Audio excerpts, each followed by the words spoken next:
Hey, this is Tom Calvin. Thanks for tuning in to Tomorrow's Legends. During a trip through time, the Legends were forced to land the Waverider in Blue Valley, Nebraska, where they discovered a young superhero. Yes. About to take flight. That's cool. Who are you? I'm Stargirl.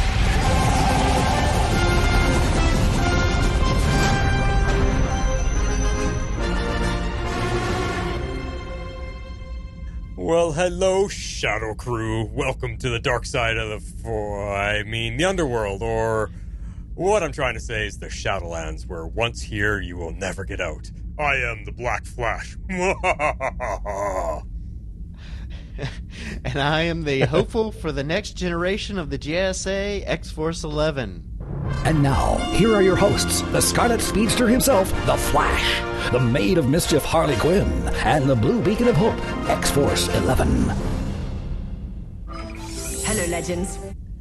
Hello, Gideon, and yeah, we are still without the lady on the team here, Miss Harley Quinn. She's still like a week long now. She lost her voice, and she just hasn't gotten back to herself yet.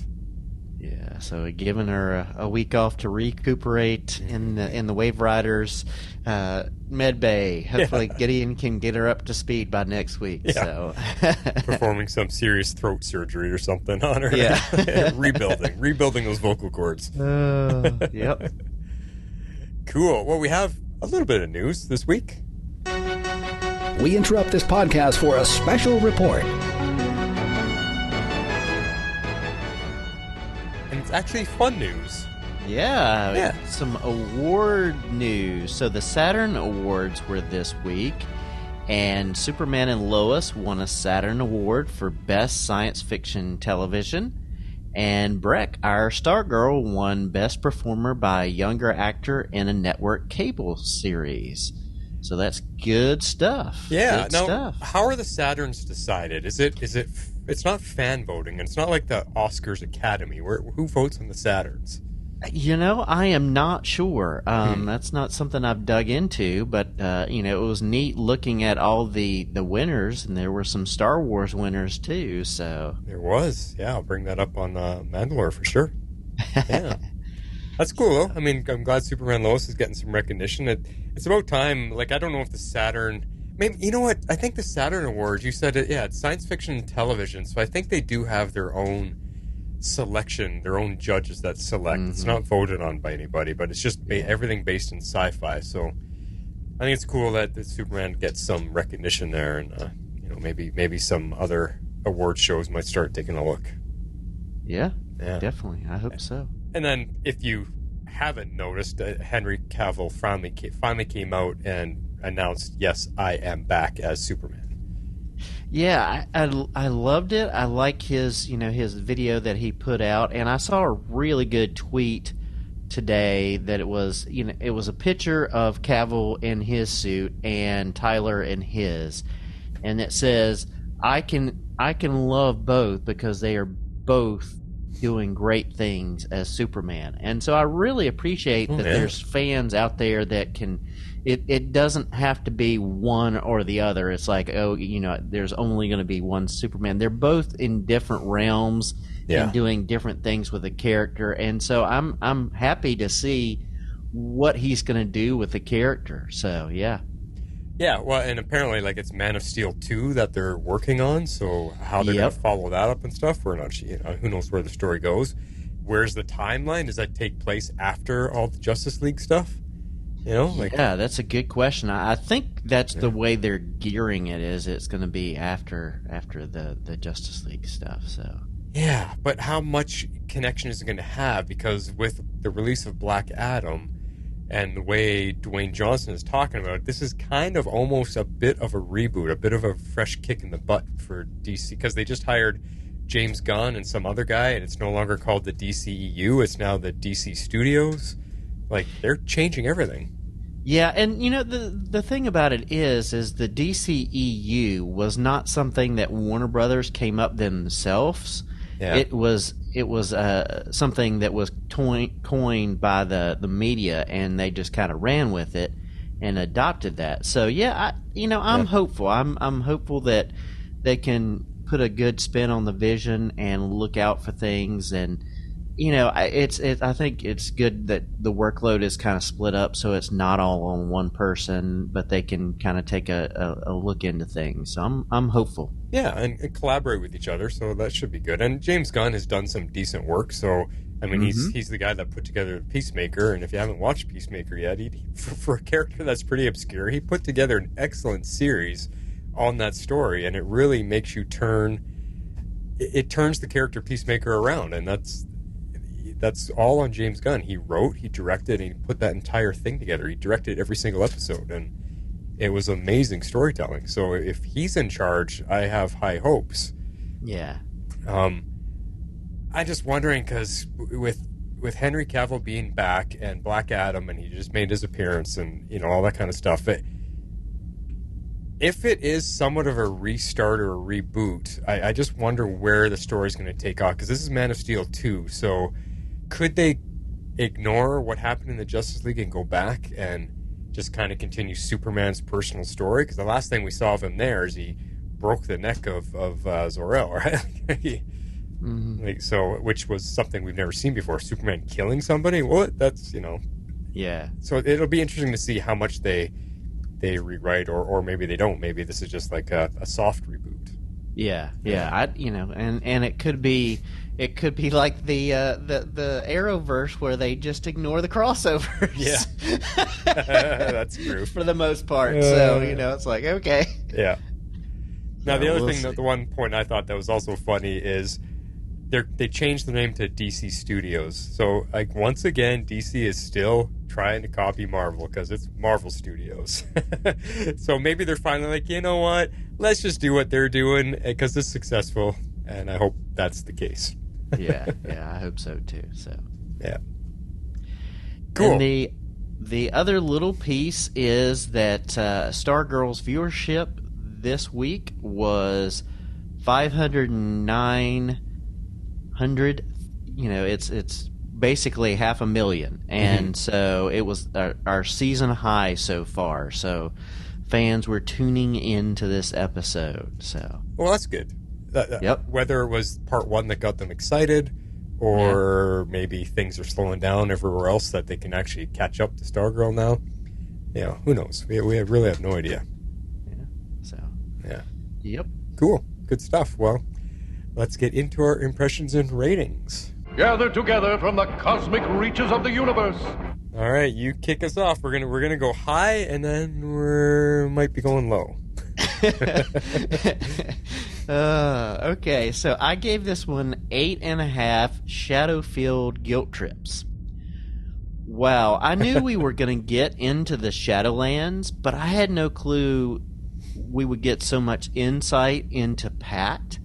I've always wanted to see the show kind of mirror the comics, where we got the next generation of the JSA. And we're starting to see that being done here. We're seeing Jade and Obsidian heading to meet the new the new Sandman there at the end, and then we get Mr. Bones setting up Helix, which was in opposition to Infinity Inc., which was a spin-off, of some of those younger heroes in the JSA. So right. I'm enjoying getting to see some of that walked out in this show, and getting to see some mentoring of the older generation with the newer folks. So I really like that, and that's what brought it up for me, as well as just the character development of really Pat in the Shadowlands. We got to see Shade too, but really getting insight into who Pat is and what made him who he was. So, yeah. Okay. Cool. Well, we might be playing our own yin and yang tonight. You are the light with maybe I can put that little drop of darkness in you, or I am the darkness tonight, and I'm going to hope that you can bring some positivity for me here, because I am giving this a 6 snooze, we all lose.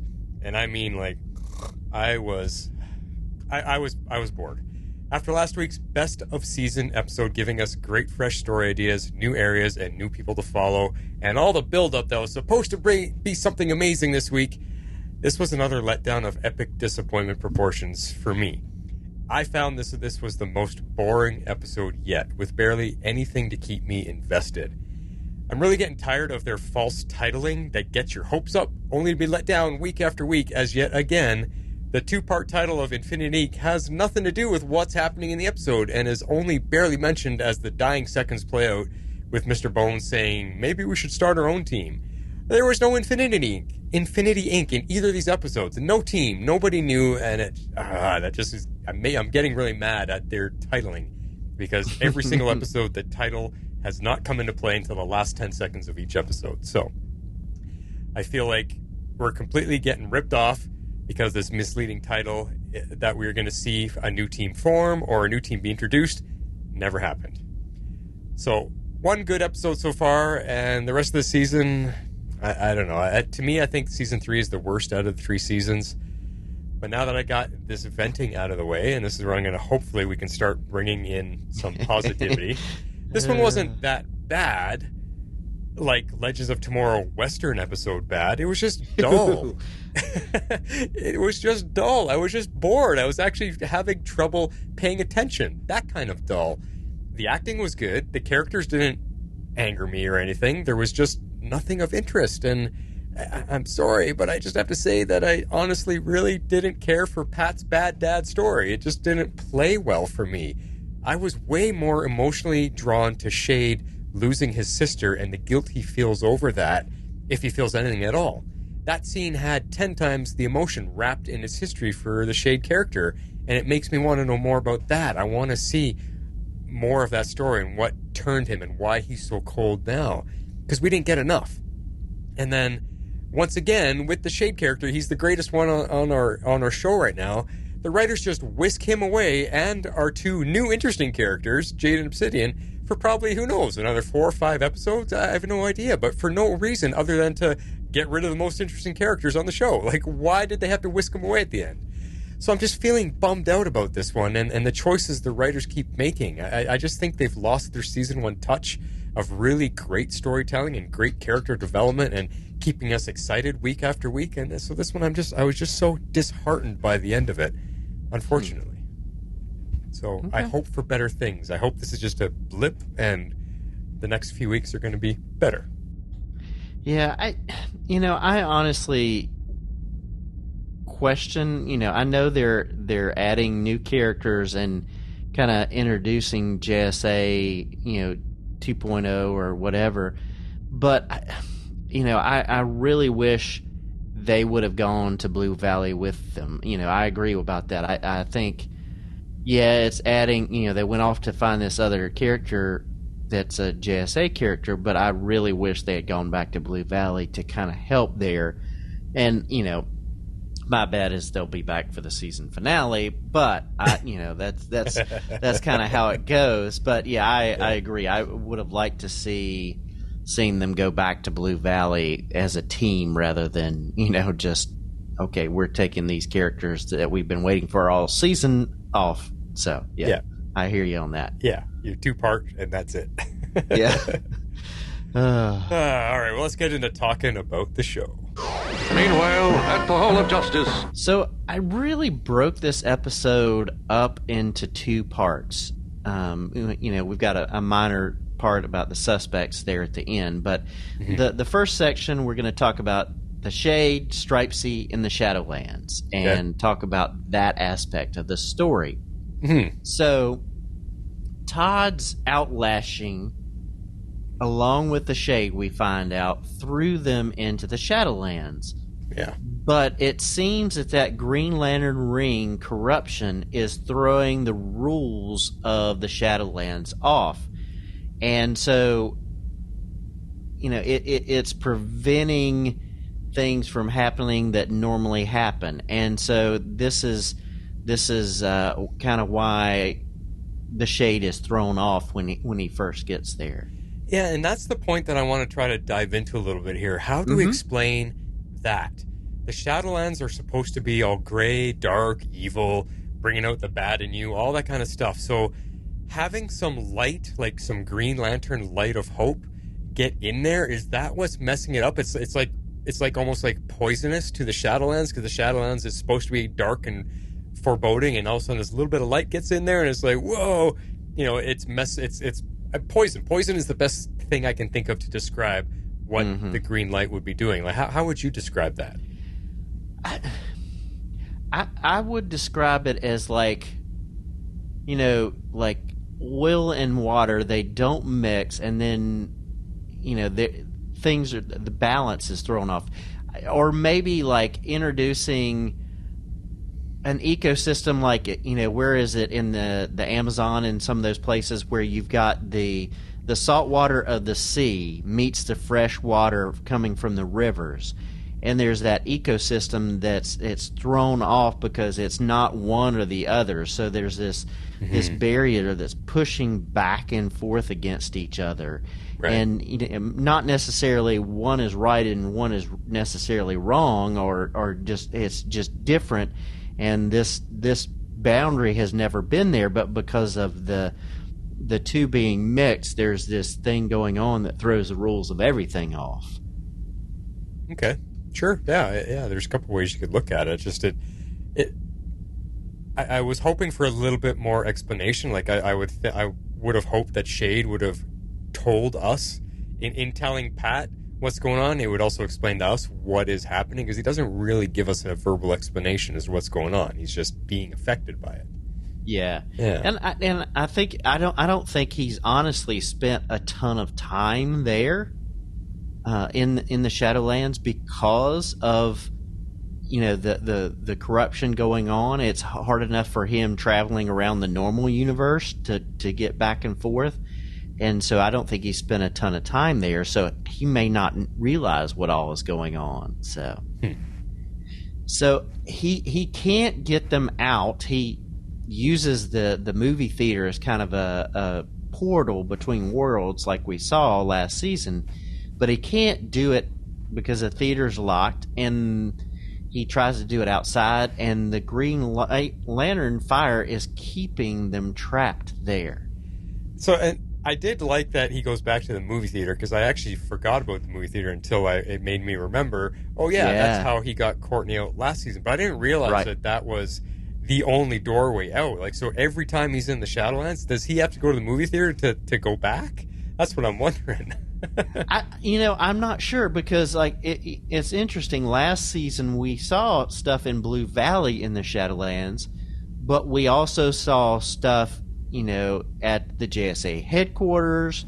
We saw stuff at Courtney's house. So we saw stuff in other locations, but I guess that's the portal for that particular way. And if like it was another city, it might be something totally different. I don't know. So then another explanation, and this could be part of my disdain for this episode, is things just weren't explained. So why is there green fire burning everywhere? Like, they didn't explain that. Why did it keep getting worse throughout the episode? Why did the little bit of light from the Green Lantern ring suddenly start igniting the Shadowlands on fire? That to me, I was confused by that. Yeah, I think it's all about the mixing of the two environments, and it's out of check. So there's nothing within the Shadowlands to control it, and so it's going to these doorways and these entrances and these places. The world where two different places meet, and there's nothing to keep it in check. There's nobody within the Shadowlands with the Green Lantern ring to keep it in check. And honestly, I don't think that, it seems like the Shade doesn't know the full effect of what's going on. And I'm sure as time goes by, it's getting worse and worse. So it may be totally different from the last time he was in there. So I don't know that we have an explanation other than, it's in there and has free reign. It's not being checked. Interesting. Okay. So yeah.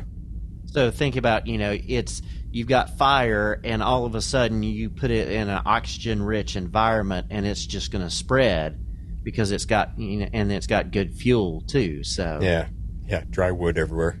Yeah. Huh.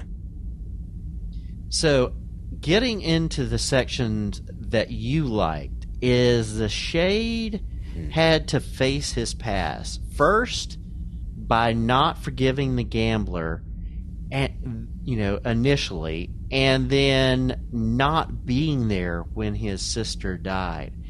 And I like that you brought it up. I wanted to see more too. This is a section that I wanted to see more because he puts off his emotions. He pushes them away. Now it's been 80 years since his sister died because he's been around for 100 or so. So it's been a while, and so he's gotten good at pushing away. But yeah, like you, I wanted to see more.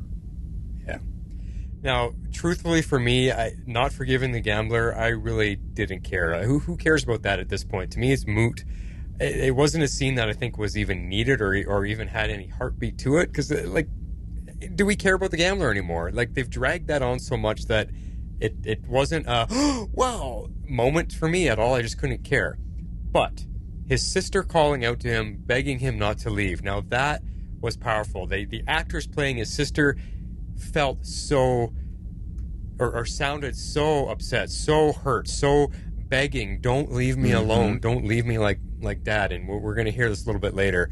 And to me, it just shows that why the Shade is so steadfast and not giving a damn about anything or anyone. Like you said, because of those 80 years, he's had 80 years to practice hiding his emotions and keeping them shut off from the world.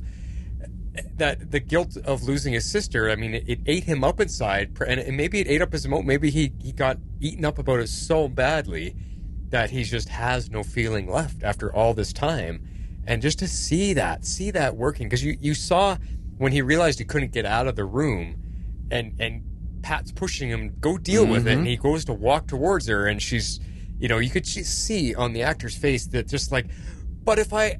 The struggle came to the surface just for a moment, right? And then he shut it down again. He said, "Nope, I don't feel anything." Yeah, and it just, oh my god! And it's all and this actor is phenomenal. That whole sequence, I think, was the best chunk of this episode, and it really it brought tears to my eyes listening to his sister begging him to not leave her. I was like, that got to me. So. Yeah, I agree. I think there's a lot of stuff that push him to the gray side of things, and I think his dealing with family is part of it. And we got some of the explanation of it last season of his history and how he got imbued with his powers and things like that. But yeah, I want to see more depth and more of him exploring who he is and why he is the way he is, and can he be a different character, a different person, and how does he do that? And so I think he was given the opportunity, but he didn't, embrace that and listen to it. So yeah, and that the inherent problem is we're probably not going to get that depth for him because he's not part of the team. He's not a main character. If they made him that, then they would have the excuse to give him that time. And that's what's unfortunate. Right. It's unfortunate to have a supporting character be this strong and this interesting, and we're not going to get enough about him. So it's a weird mix of, we want more and we're not going to get it because he's not a main cast member. Right. So... Right. Yeah, but I'm with you. There's so much to him, and I mean, it's funny. The writing for him is so strong, and then the writing for other characters around him are so weak. And it's so funny how what is it? Is there one writer per character? So you got good writers, you got bad writers, each writing different characters. It just surprises me that there can be that much of a difference in what they can write to make us really care strongly for someone and really make us care less about someone else. It's so funny. Yeah, I don't know. So, Pat has to face his past. A dad who never appreciated him, and degraded him, but also his failures with Mike's mom and Mike, and how he treats Courtney better than Mike. And before we get to your talking points, I want to talk about something I forgot to put in the notes. Okay. Is the fact that we get a sense of timing here that may be different than what we've seen, because like his dad and that Jeep looked like a very, like a World War II or maybe even Korea type vehicle.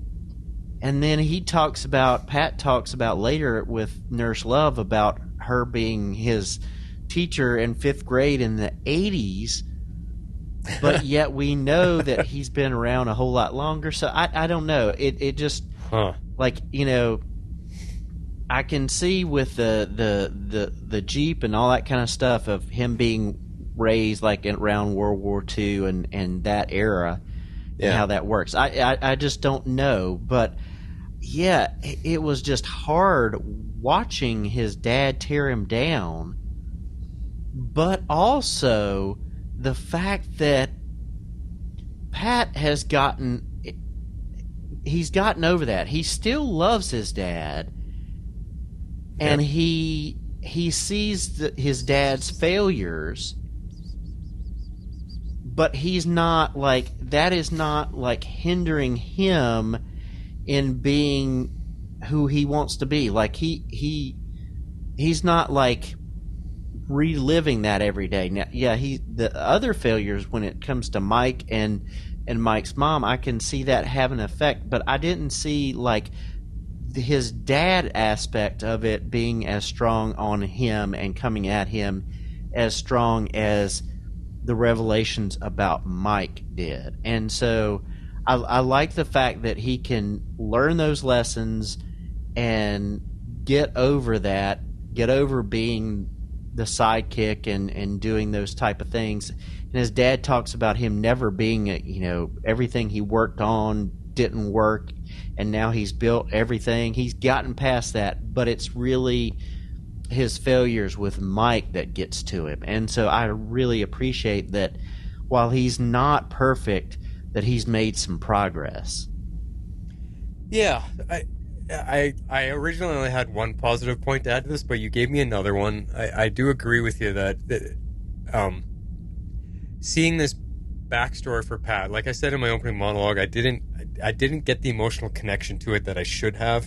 Shades was way stronger, and I found that funny because we love Pat. Everybody loves Pat, so I thought this would be a lot stronger emotionally, but it just wasn't. It didn't make. I don't know. It's because of the way Pat is. Like, if we saw Pat struggling and having difficulty in his own life and not being the amazing guy that he is, it maybe would have connected it better. Oh, this is why he's struggling. Oh, okay. But you just basically said it. Pat was able to overcome all of that and not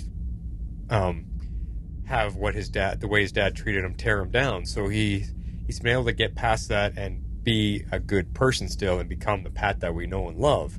Mm-hmm. So I think it's funny. That's the disconnect. That's why the dad story didn't work for me, because it doesn't suit the Pat that we have. If Pat was struggling and if he was acting more like, say, how Rick acts, that would make sense. Oh, well, he's acting that way because his dad was abusive and whatever. So it also strengthens Pat's character of the amount of resolve that he has, because he got past it to still be a good person and be a good father figure for, well, right now for Courtney, which is what's going to lead me into the next point, because my positive thing I did want to say is that I love how they put that front and center, that he ignores his own son in favor of Courtney, because we've been seeing that from the beginning of the show, and we've mentioned it quite often on the podcast. Like, oh yeah, what the heck? Like, he pays no attention to his son. It's all about Courtney, and she's not even his kid. It's so bad that you wouldn't even know Mike was his kid. Like, Mike's just some like he's some transient foster kid or something. It just doesn't even seem like they're a father son person. Because I think in 3 seasons we've seen one close emotional scene with the two of them, with him giving his son some advice. That only once out of 3 seasons, and there's something wrong there. So I'm glad that they put this front and center, and maybe it'll shake Pat up. Maybe it'll Pat to start treating Mike a little bit better.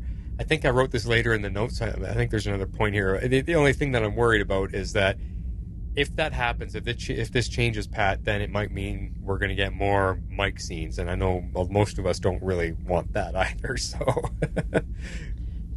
yeah. Jumping down to that, because we see him on the bus, and he's shaken by what he's seen in the Shadowlands, and I do think it's going to make a big difference in his interactions with Mike.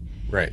And I think my issue is, like, I am fine if it's in the context of the family. I am not so much of, like, this Mike and Jakeem on their own and, like, let's write them a storyline and it's taking away from what we're seeing. Yeah, but if it's in the context of the family, it makes total sense. And so I can, that's what I want to see. I want to see that make, where he is dealing with him in the context of the family, of saying, whether he comes to Mike and apologizes in front of the entire family and does something like that and says,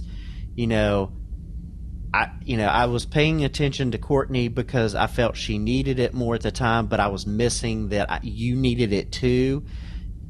I would like to see that rather than like something totally different. So yeah.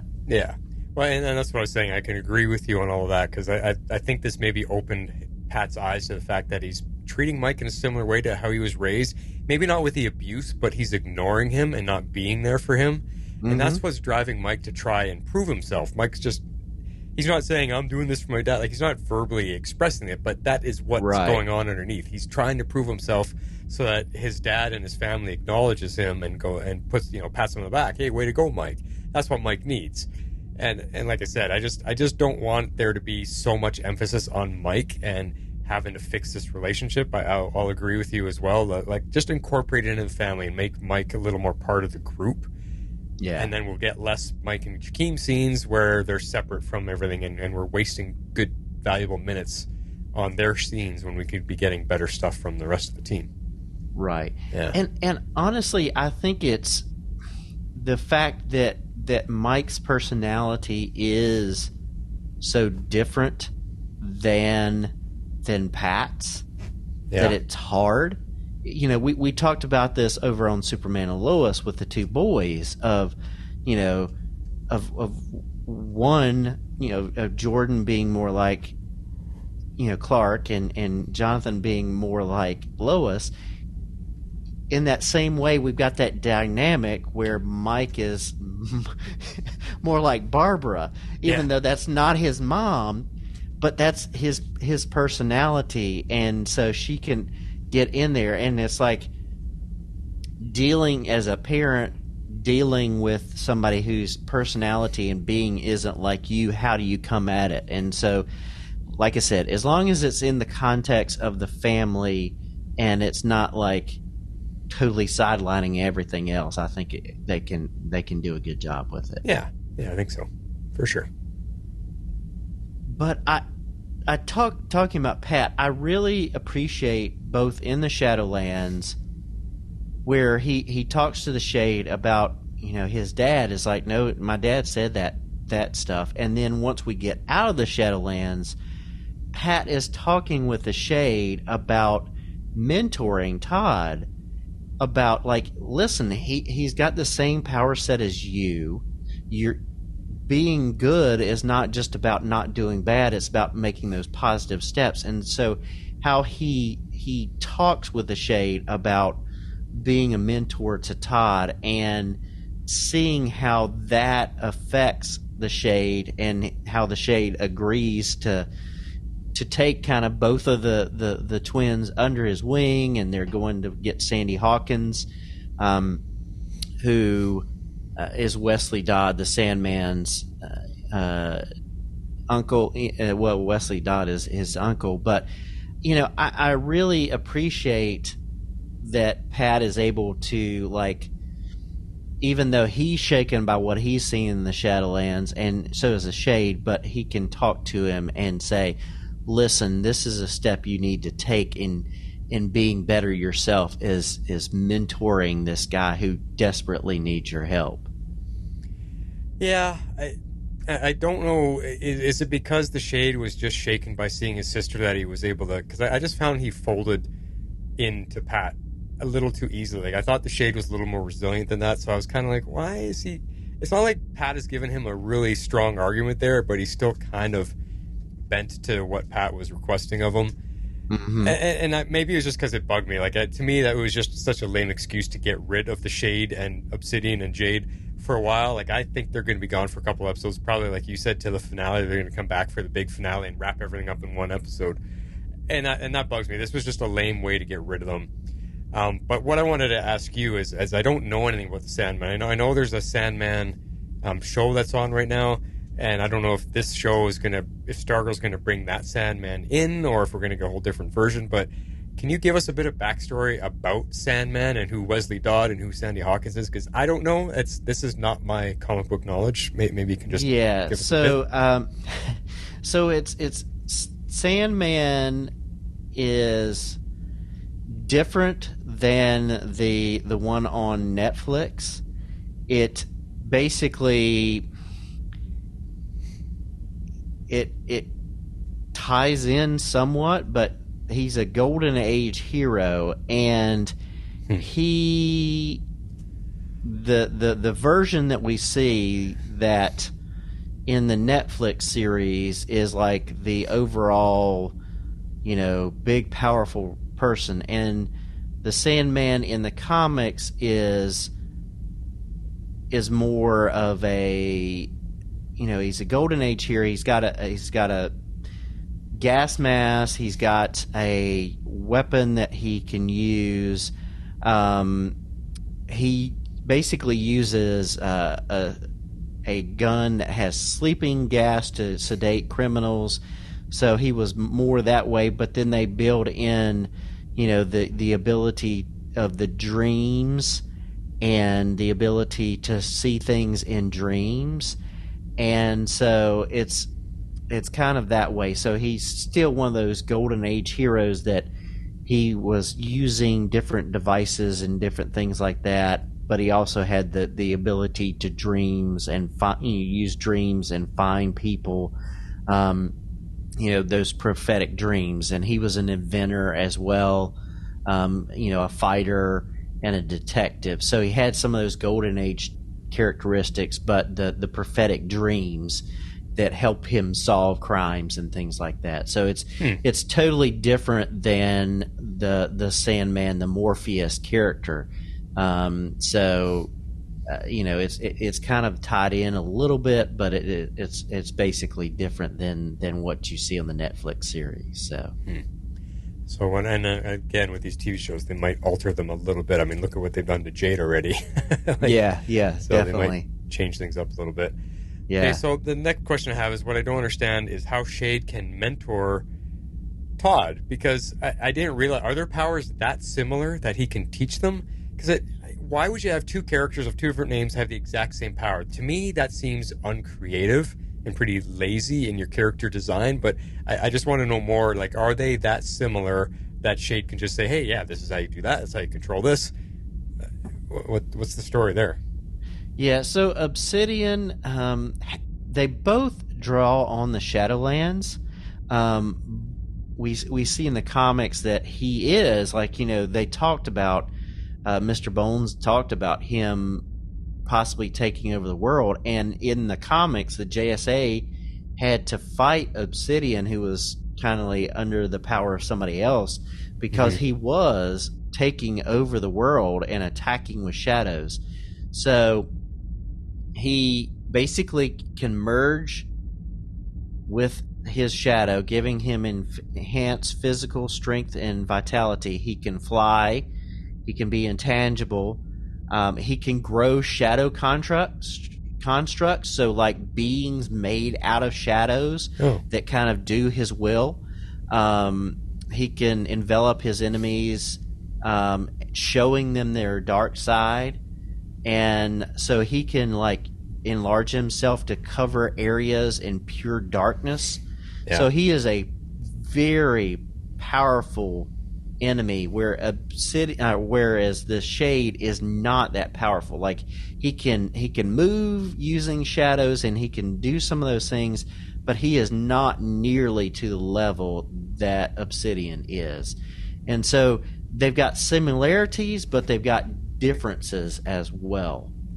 So if Shade teaches him how to get a handle of his powers, he'll definitely be more powerful and overpower Shade if it came to it.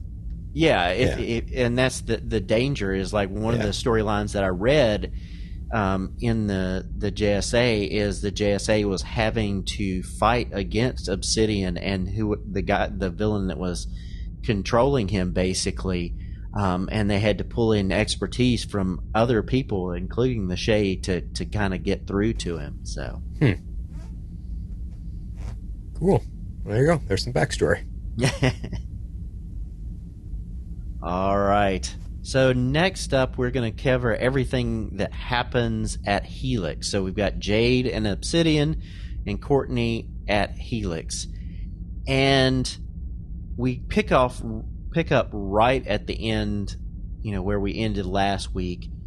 And we see Todd kind of coming to himself, but he's basically seeing some of those Shadowland visions even in this reality. And we get this vision of his evil foster dad showing up, and Jade has to dispel it with her ring in order to keep him from reacting. Oh, totally. Like that. That's definitely the far worst dad of the year award territory right there. Yeah. Talk about a dad from the sign of the times, like whatever time period that was in, and the area and the way they're upbringing. I mean, it goes against everything that the world is about right now, which is probably what made this so much stronger of a scene. Like his dad doesn't want a gay son and thought he could fix him by beating it out of him. So look at all the things that are wrong with that. I got to fix you, and I'm going to beat you until you turn normal, and I'm going to, I'm not proud. Like, it's just all kinds of wrong with where our world is at right now. And just to see that, it's shocking now because of, I mean, that's how the views used to be back then, however many years ago. Like, if this truly is in the 50s, like I deduced a few episodes ago, then it's a sign of the times. And it's another thing that, I just wonder why, we see the two of them separated, and then by the end of the episode, we see the closing of that vision of the two of them being pulled apart, of them being back together.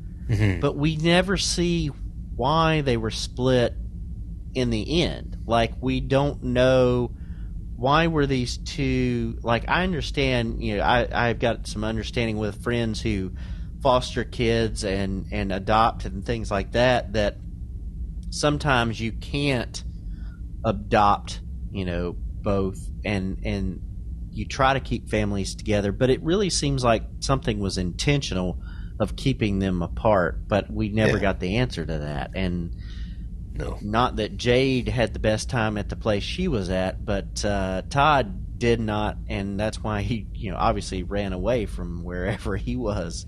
And there could be all kinds of legal reasons too, like who knows what happened, but sometimes the law just steps in when they shouldn't, and it separated them.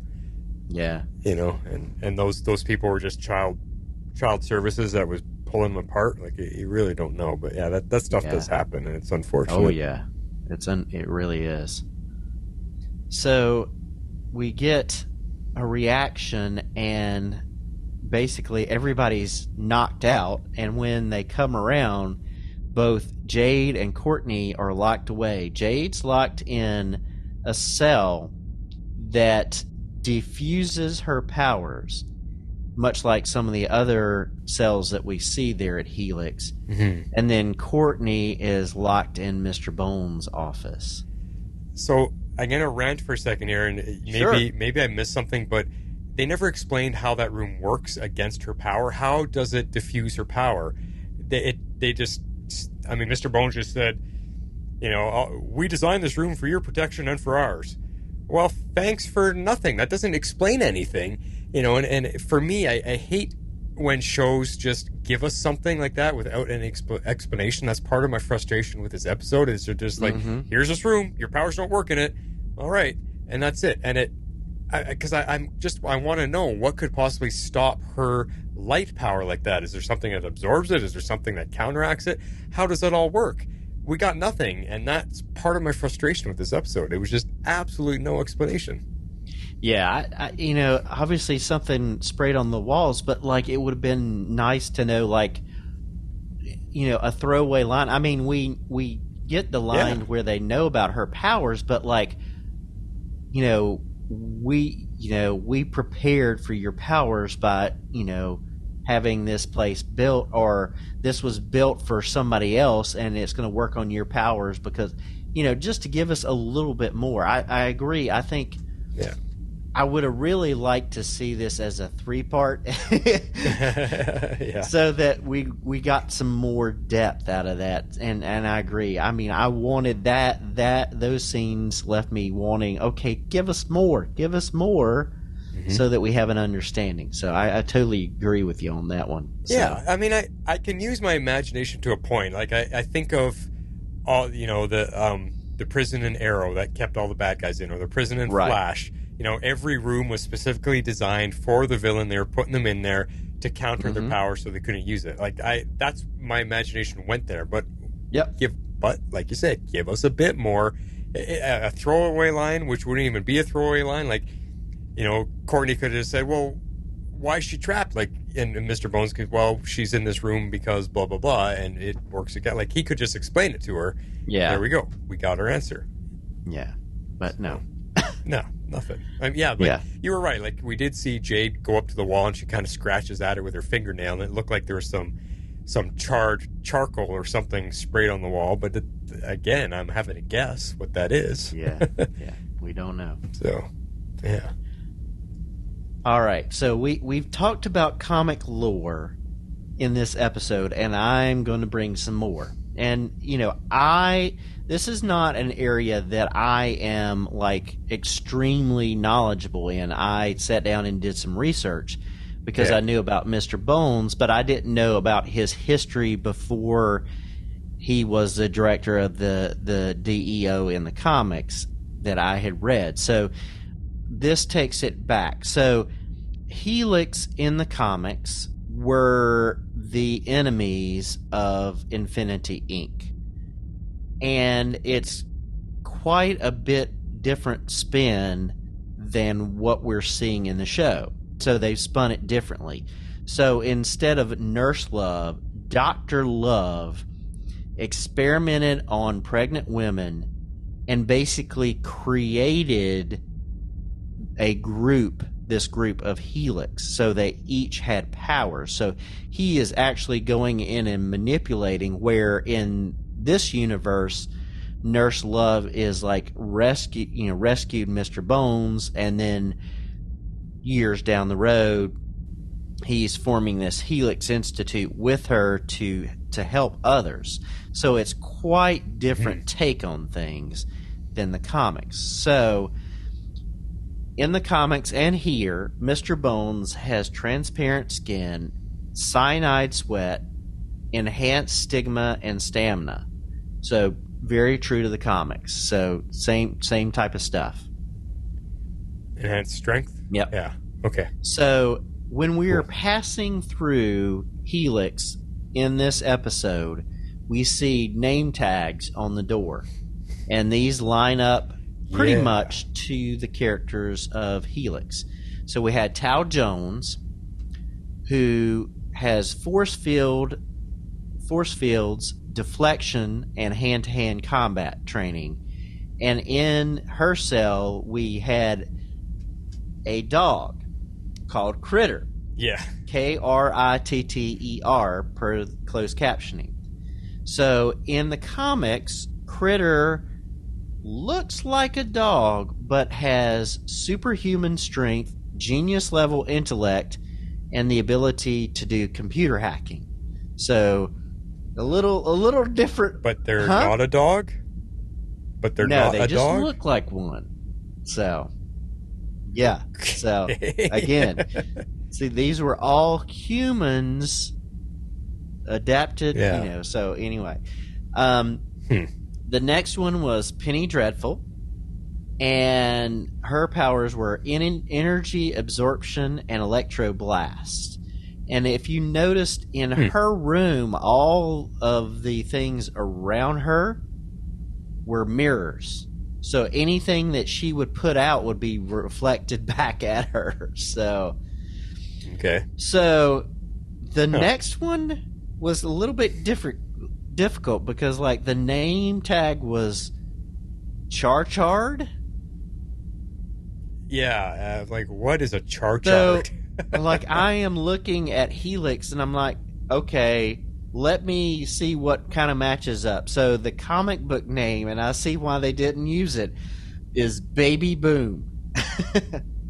So that the character looks like this little girl in a tutu, but she has the ability to cause explosions with her mind. So we don't see anything inside that room. So so I can understand the name change and things like that, and also maybe they're steering away because you've got over on the Marvel side you've got Boom Boom is another character. So I don't know. Maybe they're just steering away and did that new character name. So I would prefer Baby Boom. Yeah, over me Char-Char. too. Me too. Like, what is that?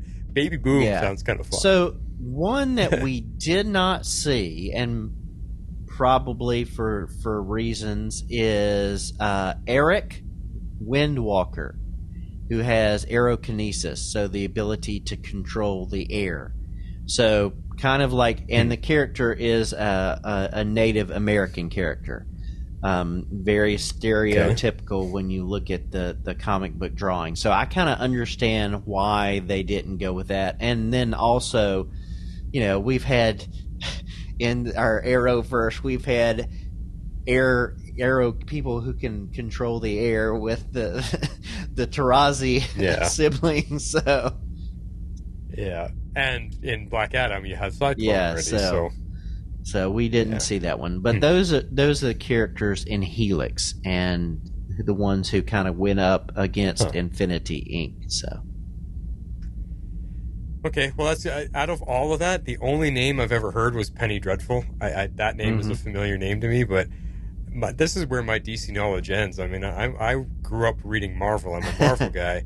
I watched the DC cartoons and all that kind of stuff. I just didn't read a lot of DC, so all of these names are brand new to me. I had no clue about any of them. So it's good to know who they are and what they can do. So totally appreciate the analysis there, the research, because that scene ended up falling flat for me because I'm reading the names on the nameplates and I'm looking at the people. I'm like, okay, I don't recognize it. Like, unless you're a diehard DC person, this is quite a side team, like a C-level team. Somebody's on the side that really didn't have a big following. So unless you really know your DC stuff, they're just going to be nobodies. So I found the scene a bit flat. I don't know. I'm curious to know how many people got really excited when they saw these names going by and the people inside. Like, finally, these characters being brought to life. Is there huge Helix fans out there? I don't know. Yeah.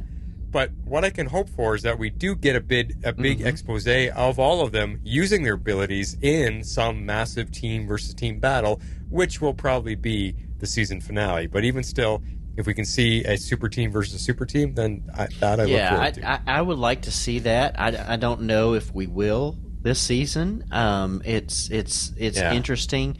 I think, I take it back to, like, on the Marvel side of getting to hear people mentioned, or we're in the X Mansion and you pass by a door and you see different characters and they're not particularly mentioned, but if you know the characters, you're like, oh, that's such and such, and those type of things. Yeah. So I think it's probably one of those type of things, a shout out to some of those characters. And whether we see a team versus team battle, I'm not sure.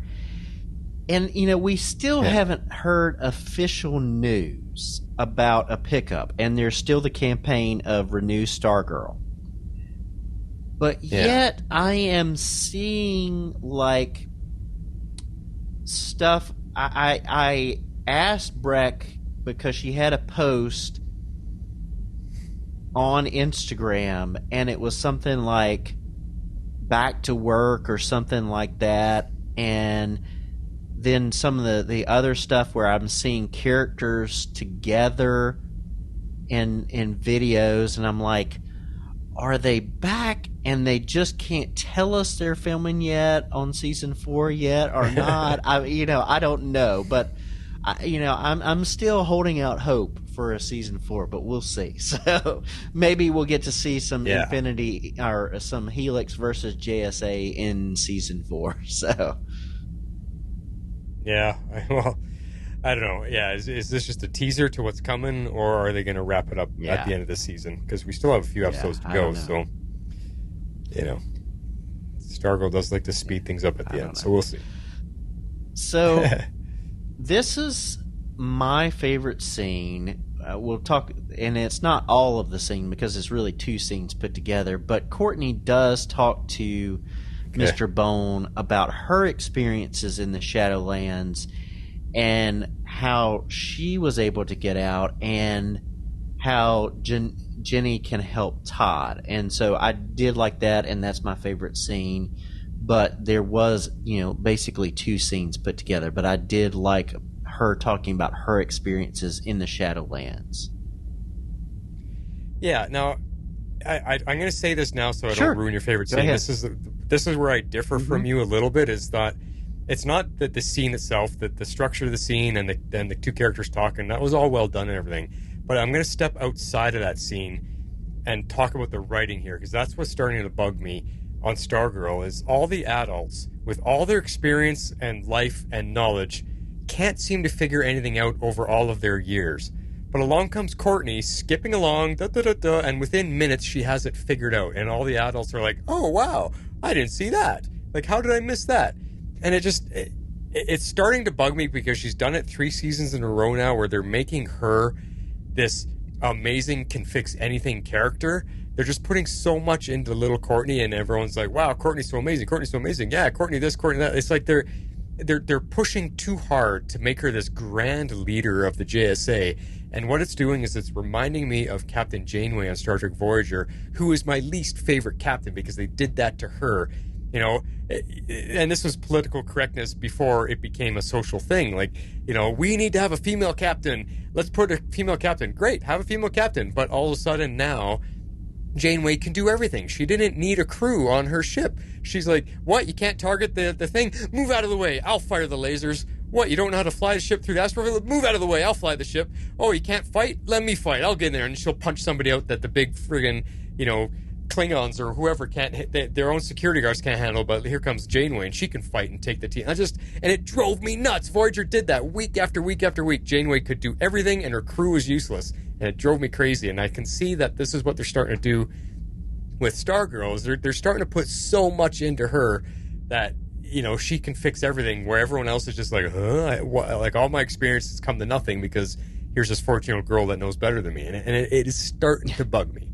So that's what I want to say. Nothing about the actual scene itself, but just about where the writing is going, revolving around Courtney. Well, I see what you're saying, and I see the reasons why I think it works with Mr. Bones, and I'll bring that up in my favorite scene.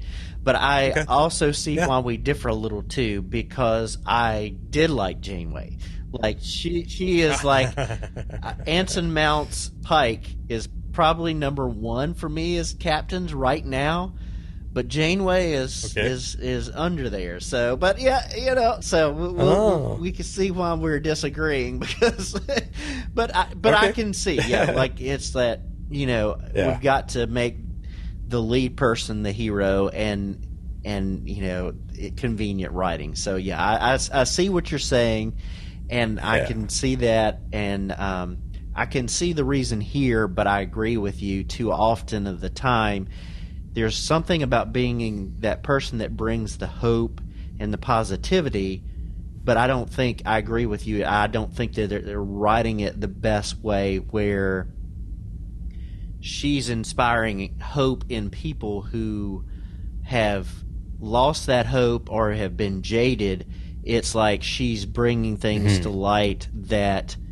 they should have realized. It's not being written well, and I see what you're saying in there. So yeah, that's a good way to put it, because I agree with the concept behind it. You need someone who's going to be able to be the leader in the sense that they can bring hope to people that are down, and they can help lift them up and help the person fight their way out of the pit they've fallen into. That concept behind that, the idea is great, but I don't think it's being executed well with Courtney. And that's what's bugging me. And then, just to jump back on the Star Trek bandwagon for a second, I'm with you on Captain Pike. Love him. He's absolutely amazing. Is he my number one yet? I don't know, because I'm a Picard guy. I love Picard. And then my next in line of Picard is Captain Archer. Most people don't like Enterprise. I loved Enterprise, and I loved all the characters in Enterprise, and I thought Archer was a great captain. So I'm a Picard, Archer, and Pike. Yeah, once I'm doing a rewatch of or a first watch of Deep Space Nine, and so once I finish that, I'm going to start Enterprise because I never watched it. So, but I'm going to check that out. Oh, you never watched it? Wow. So, okay, I'll be curious what you think. Up. But anyway, all right. So after they take Courtney's advice, Jennie and Todd connect, and it settles Todd down, drives out the shadows out of the ring, basically the shadows shoot out of the ring and into Todd. So we get to see the balance being brought out of like one being one thing and one being the other, as opposed to being all mixed together. Well, yeah, and I think you kind of just said it, like when that was happening, it seemed like Todd was absorbing the shadow stuff coming out of the ring. It seemed like he was, absorbing it. So I don't know if that was strengthening him because he was missing that little bit of shadow power, or it was just strengthening him and helping, like you just said, balance him because he was a bit mixed up. So getting this extra boost of more shadows, quote unquote, helped settle him in and give him that not balance is the word I'm thinking of, but that equilibrium. Kind of like I don't know. Yeah, equilibrium, like solidifying him a little bit. It just made him more complete. What I would have liked to seen is the green fire come through him to her from the Shadowlands. Sure, because that's what I would like to see. That would have been more complete. Exactly.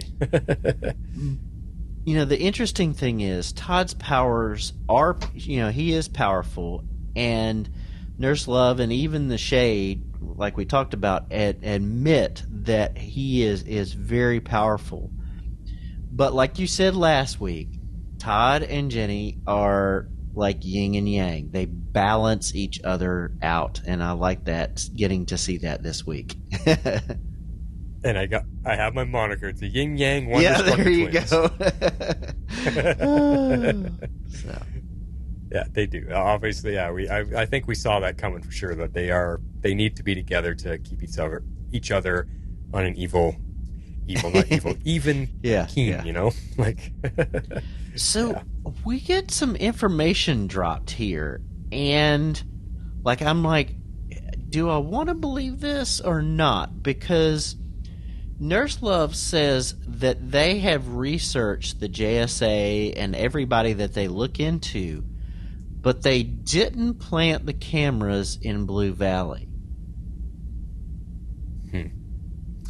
Yeah, believe her or not, I feel like I do believe her, because there was no reaction. Right. There was no like, oh, they caught us. No, it wasn't us. Like she just was like very honest and straightforward. I think with that whole. So I do feel like I believe her. It wasn't them, but still, again, how would anyone be able to insert cameras into the foundation and the framework and the structure of people's homes without them knowing? That's the question that should be asked exactly. right now. Is how and why, and that's answers I hope we get in the next some episodes. So, because the way Pat was taking those little cameras out, I mean, that's an electrician that would be inserting security cameras in there. That's an like electrical wiring that he was pulling out of, inside the pillars. That's not something you just snap up. You don't throw up a Wi-Fi camera in the corner and there you go. You can get out. Yeah. I don't know. Yeah, crazy. So, like we talked about with Helix, they're spinning this different than the comics. Todd even agrees with Nurse Love when they said that people are there by choice. Mm-hmm. You know, Bones' whole objective was like, we need to teach them to live alone, and Courtney comes against that. But in the end, he says, you know, Courtney was right. We need to make them a team. And so, like, I'm wondering where this is going to go. Yeah, because it's interesting that Helix didn't sound all that bad in actuality. Like, yeah, you're free to come and go. You know, we're only there to help you guys. There was nothing nefarious sounding at all. And I say ... yet.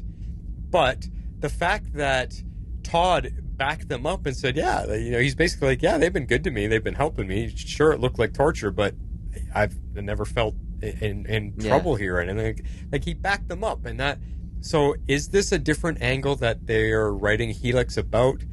And maybe when Helix builds their own team, that's when they slip into the bad side? Or does Helix end up being a good team and Helix and JSA join up together to fight whoever the sewer man is? I wonder the same things. It taking it back to the Marvel side, it sounded like, you know, Xavier's school here of, you know, people they're being protected until they can develop control of their powers and things like that, as opposed to something more nefarious, like you said. I am interested to see where they go in this series as opposed to the comics, because we've seen them take and adapt, and so I am very curious of where they're going to take this. Yep. There's some interest there for sure. All right, so getting back to our suspects in the murder and the cameras here, the figure in the shadows. We found out that it was not Mr. Bones in the shadow watching the JSA. Nurse Love confirmed it. Plus, we saw white skin between the glove and the coat when that figure smashed the TV. So to me, that rules out Bones, and it rules out Dragon King, because we didn't see the the green scales. Yep. And that actually, throughout the entire episode, I was already going, this isn't Mr. Bones. It's not Mr. Bones in the sewers, because they made that known to us right away. If you were just paying attention, the timing doesn't work, because the team is like Courtney and Shade and Pat. They're all at the school, the Helix school, with Mr. Bones. At the same time, the sewer figure is watching the TVs of everybody else. So right there, it's just like, nope, it's not Mr. Bones. And there was more clues, like you said, the white skin. We saw him punch through the TV screen. He's wearing a leather glove, and he punched through the TV screen. It didn't look like a muscular arm. I mean, you really only saw the wrist, but it didn't look like a big muscular person. And there was also that scene, you could see them standing more, and from the back, you kind of saw from their chest up. And they didn't look like a very big figure either. So this brings up the speculation. And I'm the first thought I had was, could it be Icicle reformed after his destruction in season 1? Okay, hence the white skin. But why, if you're saying it's Icicle, why would he need to stay covered up? He's wearing gloves, he's wearing a hoodie.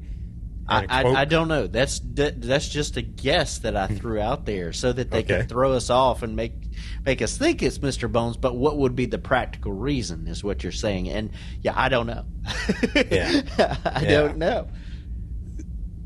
So what I like here is that I got thrown for a loop here after this episode, and made me realize that's not Mr. Bones. I'm actually happy that 8 episodes in, the show pulled the wool over our eyes. They got one over on us, because we've been like, it's not Cindy, we know that, duh. And and you guys were pretty pretty stern on it being Mr. Bones, and I was starting to agree with you, and they fooled us on that one. So I have no idea. I have no guesses as to who it is because of my lack of complete DC character knowledge. I can't make any guesses, but we did get a big hint because there's another scene where there's this beat up hat on the table, and the figure picks it up, and there's a bullet hole right through the hat. And I just, again, drawing on Star Wars, I'm like, it's Cat Bane! But this has to mean something. That hat, I think, is our biggest clue yet. And is there anybody that you can think of that has a hat like that maybe survived a shot to the head or something? Well, see, the thing is, I was thrown off because there was another scene. Well, there was the scene with the hat and the cane on the floor, and I was thinking that was the Shade's cane and a hat. But then, like, why would it be picked up by the figure in the sewers, and how did it get... Yeah, well, the hat was brown. It was brown, and it was really beat up, whereas the Shade's hat is black. So I don't know. Don't. I'm wondering if, like, the shot that Cindy, like, when she had her hand on the gun, and the gun fired, and maybe that person was standing somewhere off, and that bullet went through the hat. I'm like, what? That's just popped into my mind. So I don't know. Questions. That's a fun connection. Yeah, like who knows? She offhandedly killed someone, and that's why. No, I don't know. Interesting. Don't know. I don't know. But the hat's a big clue. It has to be. That was a visual clue. Okay, now you know it's not Mr. Bones. Yeah. Here's your next hint. And we know that the person has many names and has touched lots of cameras. Yep. So we got that last time. So I don't know. Huh. So it's Jimmy Olsen. I don't know. Evil Jimmy Olsen. So. Cool. Well, that is what we got for our discussion tonight. We are going to move into our favorite scenes. Shape out and eagle! All right. I am kicking it off tonight. I think mine comes first. I'm calling this Shade's Darkness, and we did talk about the scene. It's the scene where him and Pat get stuck in the room, and he has to witness his sister calling out to him. So I'll play the scene, and then we'll talk a little bit more about it again. No. What is it? Nothing that I care to see.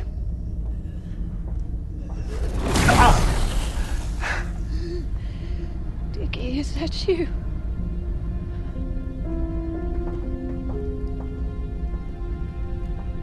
Have you come to say goodbye?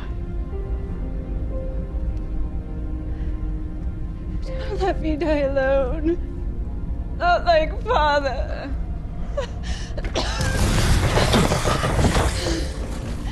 Just don't ignore me. Please. Say something.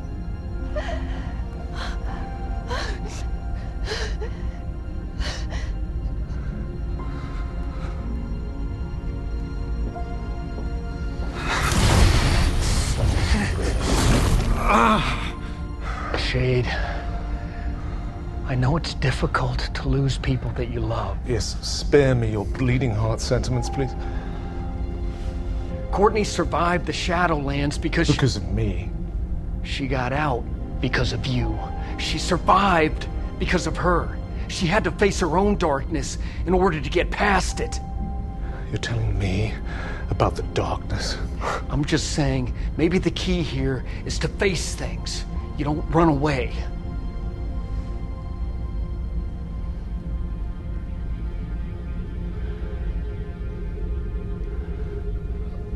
I'm incapable of feeling anything.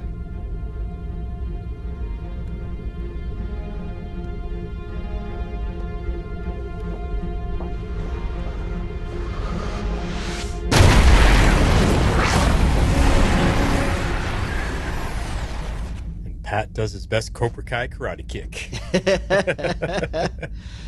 So again, that scene is so emotional. There's so much power in that moment to me, and it really makes me want to dive deeper into what actually happened. Because when you listen to Shade's sister, she's saying, "Don't ignore me. Don't let me die alone. Not like Dad." Like there's so much more to that story. Did he not get along with his sister, and he always ignored her because she was just the annoying little girl, and now she's sick and she's dying, and he wasn't there by her side? And this is the Shadowlands trying to make him remember that and feel that guilt. Like and what happened to their dad? Did their dad die alone, or did there's so much there that I'm invested in myself. I really want to know more because I found that very, very powerful. With him forced to face his dying sister, and then Pat trying to offer advice about facing your pain instead of running from it. That's good Pat advice, which I also loved, because he's like, don't run from it. This is what the Shadowlands is trying to show you, trying to teach you.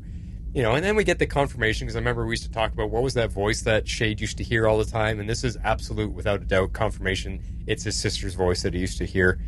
But it also shows us why he's so cold towards everyone, because like you said, he's had 80 years to bury these feelings, and that's why he's able to just, even though Pat's giving him this advice, he's like, you know what, I don't feel anything, and turns on her anyway in the end. And it's like, holy crap, like he's got some serious strength to bury that, even though he got close to breaking, he didn't. He still shut it down. And that, to me, that just is so much about Shade that I love this character. Yeah, and I'm trying to remember back to last season and, combining what we saw and then some of the stuff in the comics, but it seemed like, he was tied up with that cult who was trying to free Eclipso or get control of Eclipso and the diamond, and that's how he got his powers. But like, he was also staying away from his family to protect them from those folks too. And so I think he's built all these walls up in his life. Yeah. These walls against feelings, these walls against families, because he thought he was protecting them, but what he really was isolating himself from his family. Yep. And he is, even after all that time, he is not letting them in. And like I said, yeah, it just makes me want to know more and get to know what is his reasoning and get to see some plot development of him walking through his past and reconciling in some way. Yeah, well, exactly. And it just, I want to know more. That's the bottom line. I want to know more about Shade.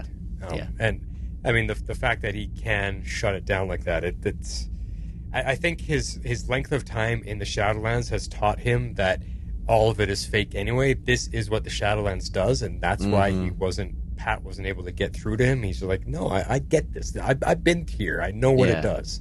Yeah. So, yeah. Yeah, the issue is he is not living in the Shadowlands, and there's things that he needs to face outside of those things. So exactly. Yeah. So, all right, next up is one I called Not Meant to Live Alone. So let's take a listen.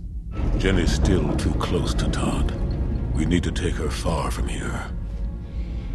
Maybe I wasn't born like Jennie or Todd, or you. But I know what it's like to lose family. To feel so flawed you must have pushed them away. I've carried that curse too. But Jennie and Todd are meant to be together. I saw her powers reacting to his hurting.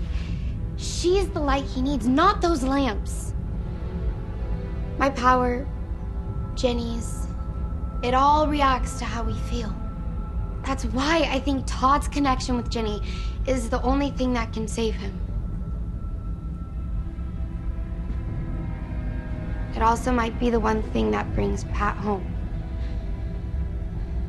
Look, I know what you're doing here, and I understand why. I do.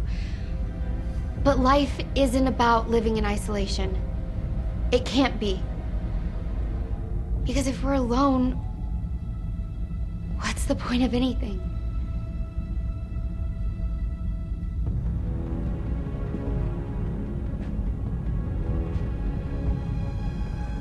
If you're wrong, we all die.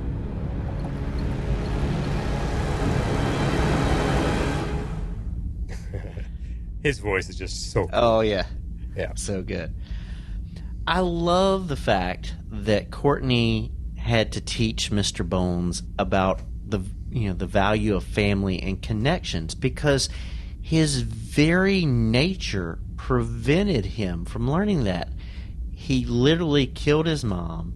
He was experimented on by these doctors, and Nurse Love had to rescue him. He's not had a family, and he wasn't building a family with Helix.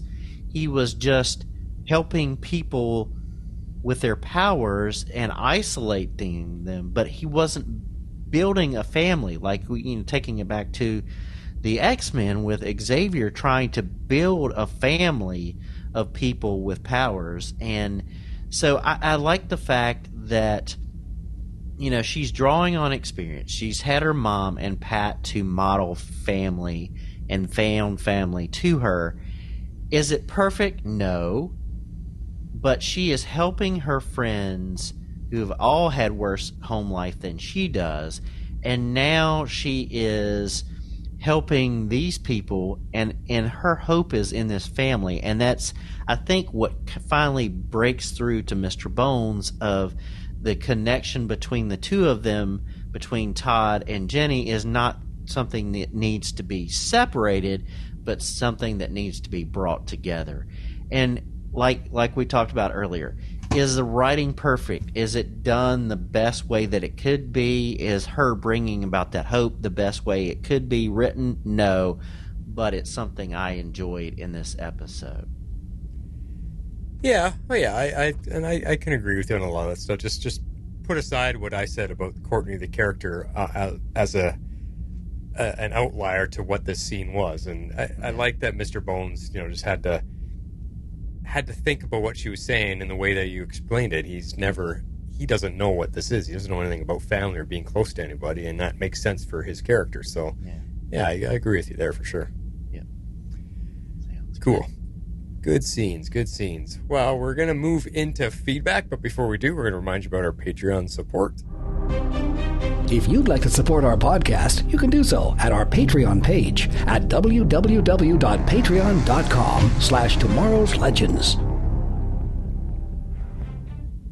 If you don't dial, it will cry like a violin.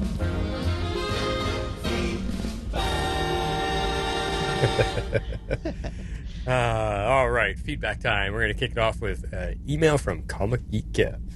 So I kind of cheated.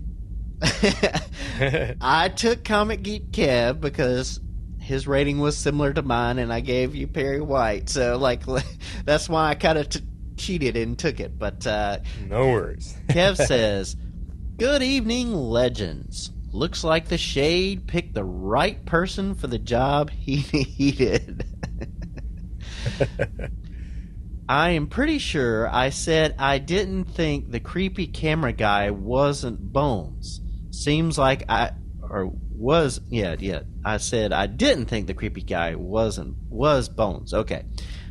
Seems like I was right, but I still don't know who it is.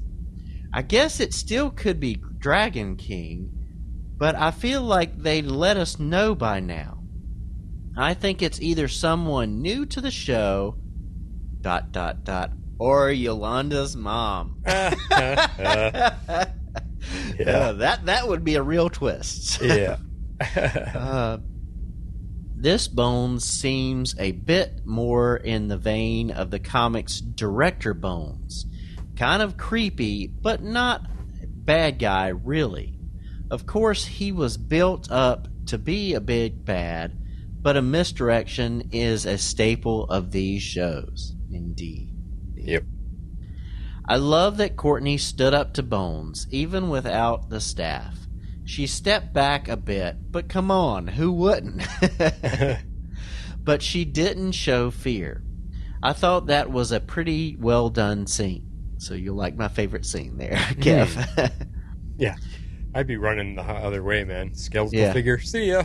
Yeah. I like that Obsidian effect that they use for Todd. Usually it looks pretty cool. It was pretty neat. It was a neat animation for him, yeah.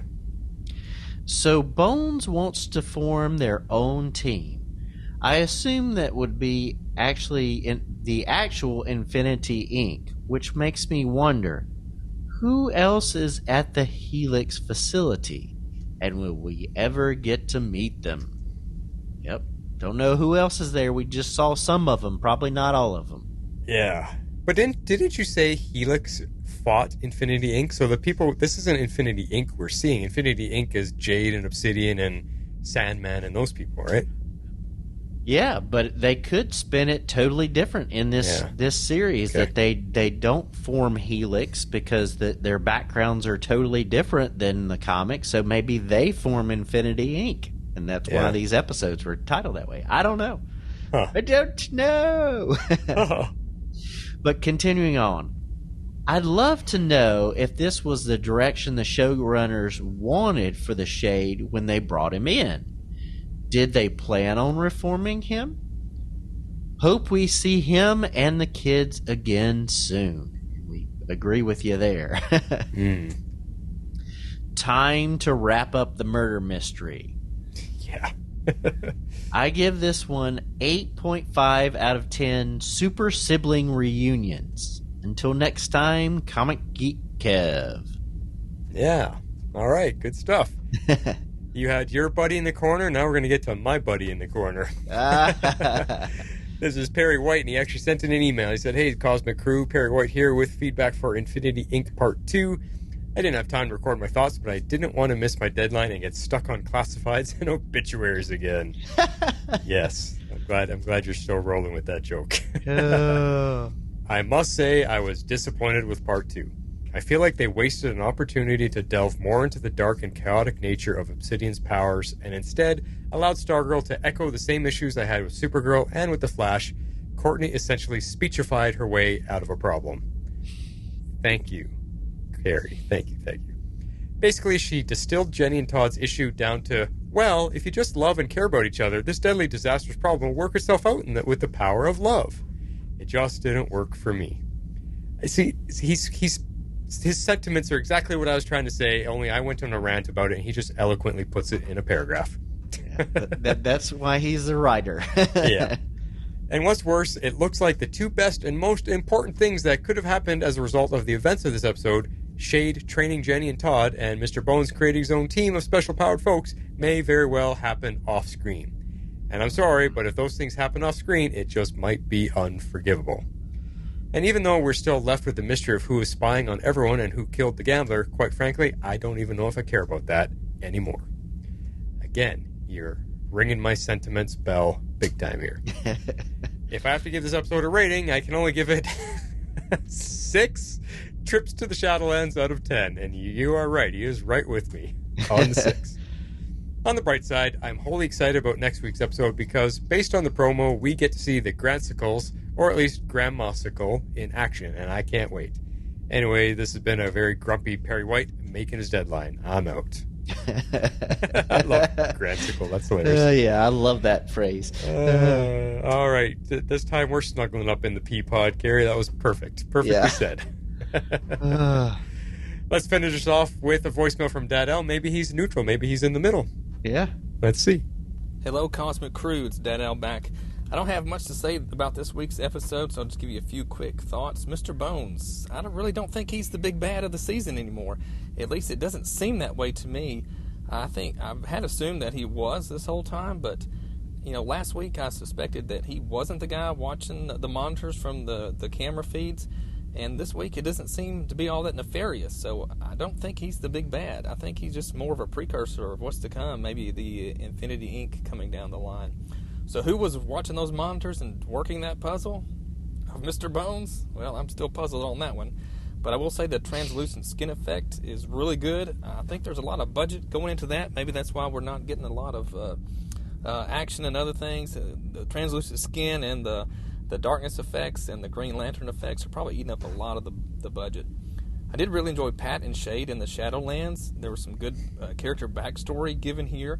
I think it was a great idea putting these two very seemingly different characters together in this situation and having this common experience. So I'm going to give this episode 7 locked theater doors. Dead Al, last father of Krypton.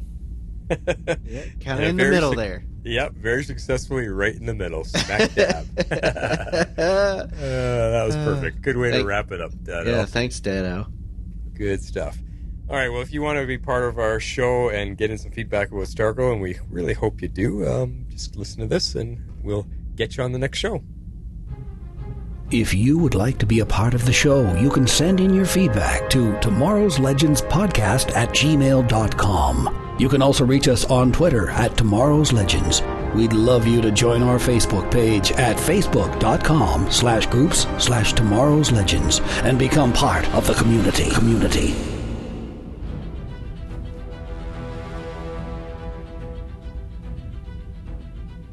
All right, that is it for us tonight. Hopefully Harley does get better and can rejoin us to get her perspective on what things are going down on the show.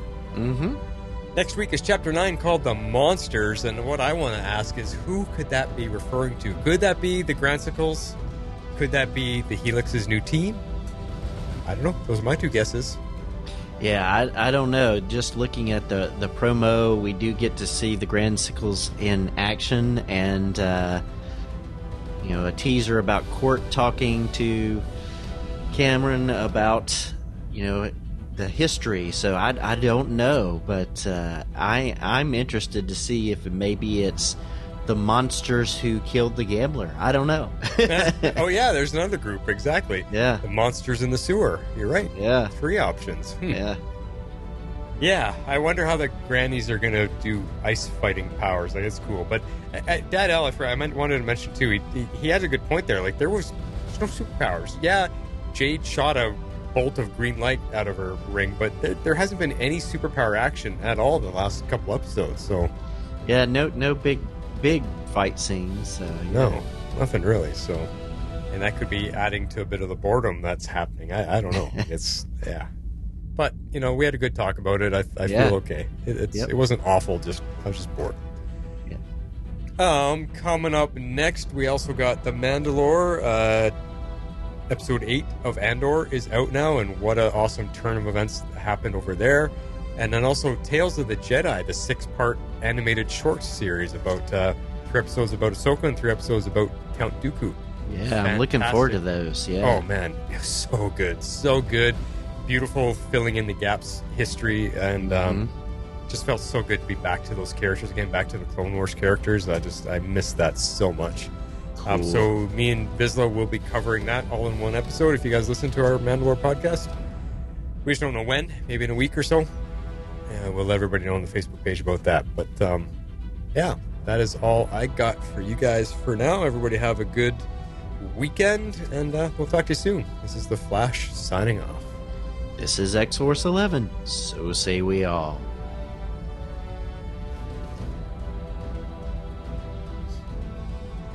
And we signed off a little too early. You got 10 more seconds of beautiful Legends music. Yeah.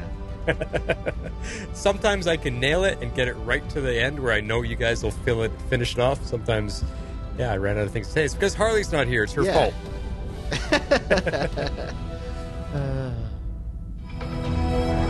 Tomorrow's Legends is not affiliated with CBS, Warner Brothers, HBO, or the CW. We're a fan-made podcast for entertainment purposes only and are part of the Cybercast Network. Be sure to check out our partner shows, The Mandalore and Dive into DC, covering your favorite Star Wars and DC Comics properties. Thanks for listening.